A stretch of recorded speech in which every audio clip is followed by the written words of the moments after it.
The transfer window slammed shut yesterday, and this has been the best transfer window in West Ham's Premier League history, and it's certainly been the best transfer window as far as I can remember.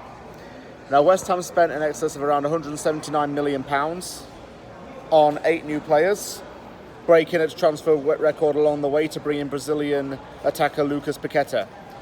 The first one that springs to mind when I think about the window and how everything played out over the summer was progress. I was thinking about progress, I was thinking about improvement. There was a lot of dead wood in this team, and after the 3-1 defeat on the final day of the season to Brighton, Moyes hinted that there were going to be changes in personnel and changes in players. I think we're going to see that happen, is what I was thinking at the time. And he has done that. We've gotten rid of players who weren't good enough and got in quality options and quality depth.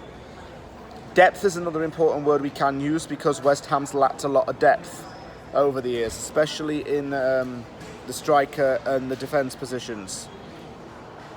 This window has seen us sign a lot of international players, and players have been proven for their country. We've signed Naif Aguer, a starting defender for Morocco, Alphonse Areola, who won a World Cup with France, Thilo Kehrer, a starting defender for Germany, Gianluca Scamacca, a starting striker for Italy, Lucas Paqueta, who's got over 30 caps for Brazil. Who else did we sign? We signed Emerson Palmieri, who's played for Italy. And we signed Maxwell Cornet, who plays for the Ivory Coast. And Flynn Downs as well, a lifelong West Ham fan. Yeah. As I recall those names, I think it's just absolute quality has been added into our team. I mean, it's a little bit gutting that Naif Aguer got injured in the pre-season game against Rangers, but we hope to see him back in a couple of months. Even Rob Newman admitted that he was gutted to see Aguer injured.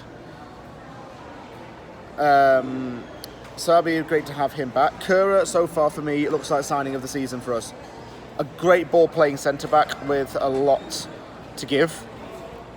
Areola as well will get his time once Fabianski retires. I think it's just a waiting game. I also really liked Scamacca. We've been crying out for that striker for a long time. We finally got it. He's going to be good for us. 2 goals in 2 games in the Conference League, and he's now in contention to start games a lot more.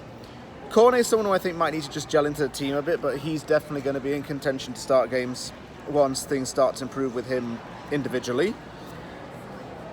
But, you know, this has been, like I say, a fantastic window. All credit really goes down to Moyes, Newman and Kretinsky. Newman's been working non-stop over the summer to get in new players. And probably even before then he was working hard. With all of his contacts and his scouting reports and his scouting network.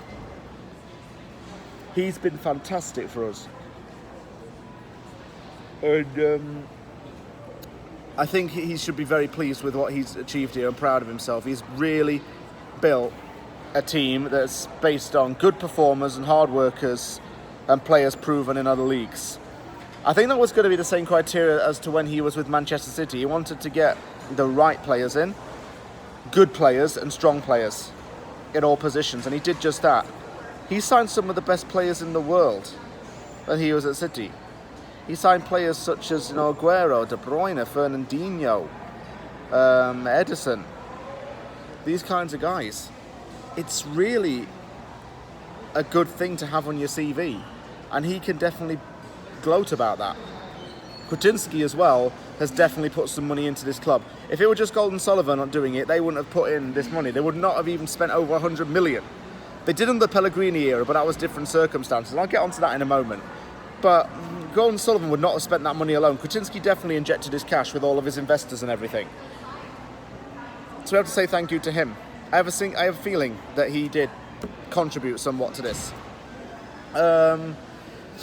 Also, I have to talk about the comparison between the Pellegrini 2018 and the Moyes 2022. Pellegrini 18 was a team full of a lot of players coming in, but they really were just big personalities and they hadn't really impressed in the Premier League. Most of them did not, bar Fabianski and Fornals, in all honesty. This time around, we've bought players for the correct money, for the correct fee represented, and for the quality. it is next level, like we promised. We were promised next level signings. You know, we've got next level players in. Of course, start of the season was a bit rocky, but things have started to pick up. We're starting to see what these players really can offer. I think Emerson and Kura have been very good. I want to see Lucas Paqueta. I'm really excited for him. The roar at the stadium when he came on for his debut was loud. Everyone was happy that he'd come to the club. And this window has just been about strength, progression, improvement, and doing it right. Financial Fair Play is now monitoring West Ham, and I know that's a bit of a downer, so we just have to be a bit careful.